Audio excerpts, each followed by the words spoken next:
Okay, so this is the second video for section 6.4, the quadratic formula. In the first video, I showed you a proof of this, the quadratic formula. This is a generalized formula that will solve for our x-intercepts if the parabola is given to us in standard form. So if it's given to us in ax squared plus bx plus c, and if that is set equal to 0, we can solve for the x-intercepts by plugging in our values for a, b, and c into this equation. It'll tell us our x-intercepts. Okay, so in this video, I'm just going to show us how we use this formula now. Okay, when we use this formula, there's three possible scenarios. Okay, the first scenario is that when we solve, we'll get two roots. Okay, so we'll get two x-intercepts. So let's do an example where that happens. Now, and our 1 is spinning out of control for example 1. Okay, so using the quadratic formula, find the x-intercepts using the quadratic formula instead of factoring. Okay, I wouldn't even know how to factor this one. We need to find two numbers that have a product of -9 and a sum of 2. I can't think of any. Okay, so we wouldn't be able to factor this one, but we can now use the quadratic formula to solve for the x-intercepts.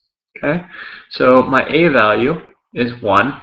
Oh, that's a bad one. Looks like I crossed out the x. Okay, so there's a 1 in front of here. If you don't see a number in front of the x squared, there's an invisible 1. So my a value is 1, my b value is 2, and my c value is -9. Okay, all I do is plug in these numbers in for the corresponding letter into the quadratic formula. Okay, so I will get x equals -b. Okay, my b value is 2, so -2 plus or minus the square root of b squared of 2 squared minus 4 times a is 1, times c is -9. Okay, just plug everything in.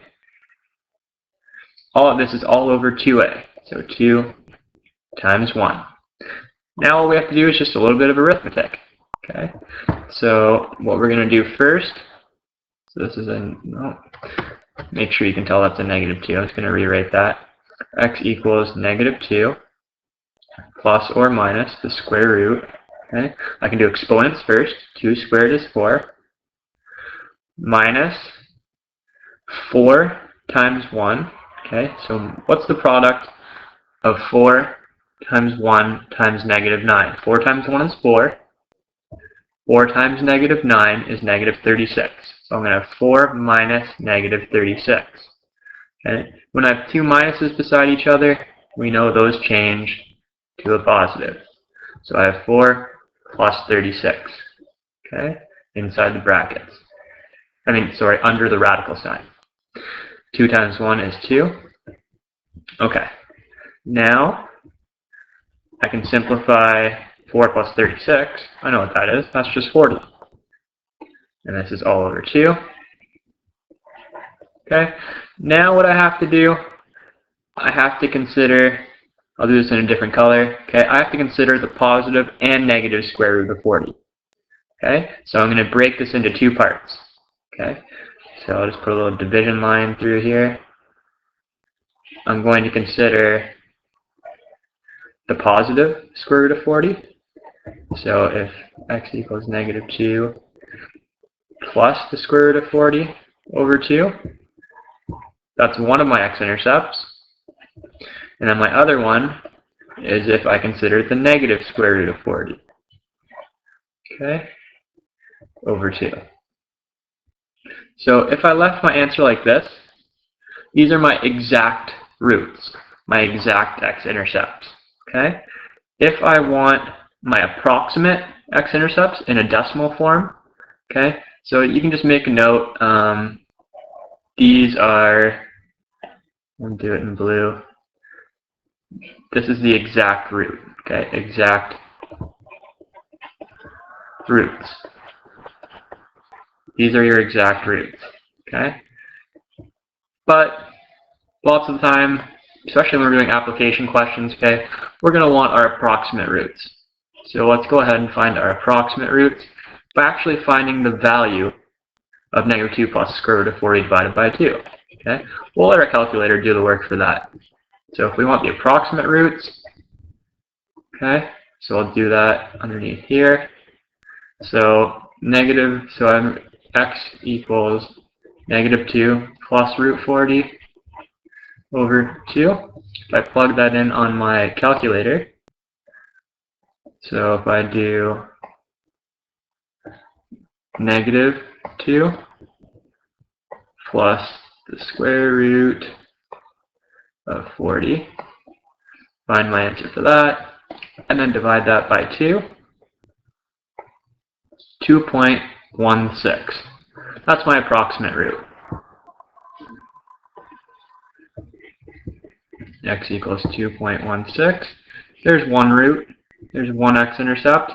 And then my other one, I have to do -2 minus root 40 to consider my other x-intercept. Okay, plug that in on my calculator. So -2 minus square root of 40 divided by 2. And I get -4.16. -4.16. So there's my other root. So those are my two x-intercepts. I was able to find them using the quadratic formula. Those are my x-intercepts. Those are my approximate x-intercepts. If the question asks you just for the exact ones, the exact roots, you could leave them in this form. Okay? Now let's consider the second scenario, okay, where if we solve it and there's only one solution. Okay, well, let's first make a connection with vertex form and a parabola form root. Okay, if we remember vertex form, y equals a x minus h squared plus k. That's vertex form. So if you notice, I'm given this equation. This looks like vertex form, except there's no k value, so k is 0. We know our vertex is hk, which in this case is 3, 0. 3, 0. There is no k value, it's 0. Okay? So if the vertex is on the x-axis, so the vertex in this case is right, 1, 2. The vertex is on the x-axis, a value is positive, so it opens up, so it looks something like this. Okay? So you'll notice, how many roots does this parabola have? How many times does it go through the x-axis? Well, in fact, it actually never goes through. It just touches the x-axis at one point. So this just has one root. Okay? And what that root is the vertex. The root is at 3, 0.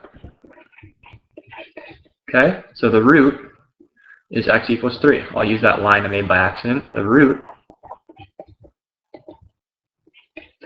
is x equals 3. Okay? So what I want you to take away from this, if a parabola only has one solution, that root, is the vertex. Okay? So, for example, if the solution is x equals 4, the vertex is on the x-axis at 4. Okay? So, let's put this plan into action here. So, use the quadratic formula to solve this. One thing you'll notice with this one is that it has not been set equal to 0. So we have to do that. Let's move the 9 to the other side. It becomes positive, and I have nothing left on the left side now. So this is now set equal to 0. So I have my a value, my b value, and my c value. My a is 4, my b is -12, and my c is 9. Plug those all into the quadratic formula. I get x equals -b, so -12. I'm not going to write it like that, though. -12 is a positive 12. Okay, so x equals -b, so -12 is just positive 12, plus or minus the square root of -12 squared, minus 4 times a times c. Okay, this is all over 2a, 2 times 4. If I go ahead and start simplifying, okay, if I do under the radical first, -12 squared is 144, minus 4 times 4 is 16, 16 times 9 is in fact 144. Okay, 2 times 4 is 8. So now, if I simplify under the radical, 12 plus or minus the square root of 0 over 8. 144 minus 144 is 0. Square root of 0 is just 0. So my x-intercept, I don't have a plus or a minus to consider, okay, because my square root is just 0. So my x-intercept is just, 12 over 8.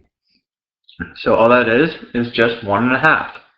Okay, so my x-intercept, okay, is just 3 over 2, okay, or I'm going to write that as 1.5.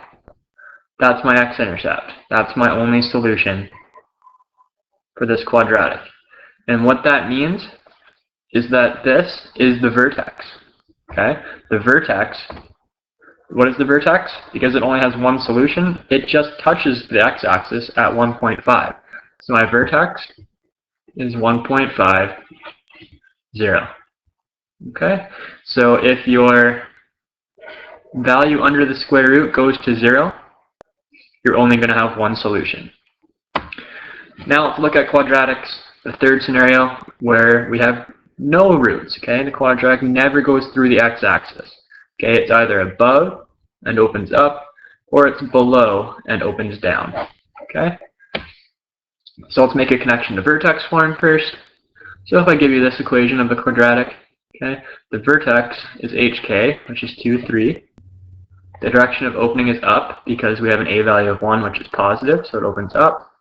So I have, here's my vertex, it opens up. This parabola is never going to touch this x-axis. Okay? So will it ever cross the x-axis? No. If we try and solve using the quadratic formula, what will we get? Well, let's find out. Okay? So here's our quadratic in standard form. Oh, nice. It's already set equal to 0 for us. Okay, so we don't have to do anything to get it to equal 0 because it's already set equal to 0 for us. Our a value is -5, b is 8, c is -10. Plug all that into our quadratic formula. X equals -b, -8, plus or minus the square root of b squared, of 8 squared, minus 4 times -5. So 4 times a times c, which is -10. Okay? And this is all over 2a. 2 times -5. So x equals -8. Plus or minus square root 8 squared is 64 minus 4 times, well, let me actually, order of multiplication doesn't matter. I'm going to do the 5 times 10 first. So -5 times -10, okay, is 50. Negative times negative is positive. 5 times 10 is 50. 50 times 4 is 200. So minus 200. All over 2 times -5 is -10. Okay? Now, what you'll see happens, x equals -8 plus or minus 64 minus 200. Okay? That's -136 over -10. So if we try and use our calculator to try and get our approximate roots here, before I put all this in, I just want, what's the value of the square root of -136? I've never seen a negative under a square root, so I don't know what's going to happen here. Square root of -136. Let's see. Error. No, there's no real answer for that. Okay? So because of this right here, this negative under the square root, that doesn't let us calculate any x-intercepts. Okay? So therefore, there are no roots. No roots, no solutions, no x-intercepts, say whatever you want. All of those mean the same thing.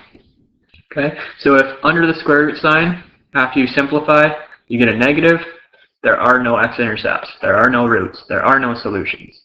Okay? So, interpreting solutions, do all parabolas have 2 x-intercepts? No, we saw 3 different scenarios. They could have 2, 1, or none. How do we determine, just by looking at our equation, how many x-intercepts a parabola might have? Well, we look at the discriminant. The discriminant is what's under the square root sign, this b squared minus 4ac. Okay? So this right here. If b squared minus 4ac gives us a positive answer, like in our first example, like this right here,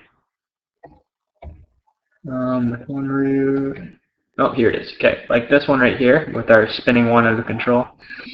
If it gives us a positive value under the square root, that resulted in two solutions. Okay? So if b squared minus 4ac is greater than 0, that gives us two solutions. If b squared minus 4ac equals 0, as in our second example, so like this one here, okay, under the square root, the b squared minus 4ac went to 0, and we only got one solution. Okay? So one solution. If b squared minus 4ac, so if our discriminant is 0, there's one solution. And if b squared minus 4ac is less than 0, like this last example where we did, where it was a negative, we know there are no solutions. Okay? So that's it for using the quadratic formula. Next lesson we'll learn how to take it a step further and graph it. But other than that, if you have any questions, just let me know. This is what we learned. We learned how to use the quadratic formula. We learned it can have 0, 1, or 2 solutions. If it has one solution, that root is the vertex. And just by looking at the quadratic that's in standard form, you can tell how many solutions it's going to have if you look at the discriminant. If you do b squared minus 4ac, you can tell how many roots it'll have. Okay? If b squared minus 4ac is positive, you get 2. If it equals 0, you get 1. And if it's negative, you get no solutions, because you can't take the square root of a negative number. And the b squared minus 4ac is what is under the square root sign right here. Okay? And that's it.